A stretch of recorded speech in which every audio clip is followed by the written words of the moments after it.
Hi, and welcome back to Scratch. Today, we're going to make a chicken and rice stew. If you'd like to support the channel, please like and share this recipe. For this, we'll need a pound of chicken tenderloins, 2 large carrots, a celery stalk, a medium yellow onion, 5 cups of chicken broth, a cup of rice, a cup of heavy cream, a quarter cup of butter divided, 2 tablespoons of flour, a tablespoon of minced garlic, a teaspoon of dried parsley, a teaspoon of salt, a half teaspoon of dried thyme, and a quarter teaspoon of pepper. We'll start by rinsing our carrots and celery in the sink. Then we'll peel and finely dice our onion, and dice our celery and carrots. After preparing our vegetables, we'll cut our chicken into bite-sized quarter-inch cubes. After we've prepared our chicken and vegetables, we'll melt 2 tablespoons of our butter in a large pot over medium-high heat.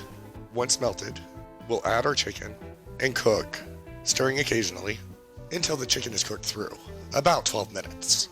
Once our chicken is cooked, we'll remove it from our pot with a slotted spoon and set it aside. Then we'll melt our remaining 2 tablespoons of butter and stir in our 2 tablespoons of flour until well combined before adding our onion, celery, and carrots. We'll cook this until the onion softens, stirring constantly for about a minute.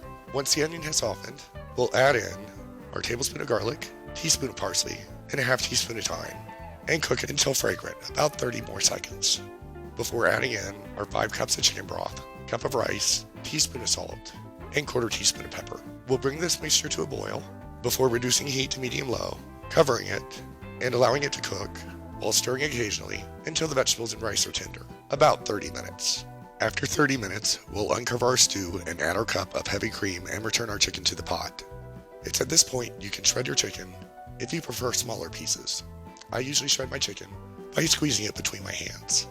We'll allow our stew to continue cooking until our chicken is warmed through, about 3 more minutes. Then we'll remove it from the heat and serve it immediately. And remember, if you like the content, please subscribe.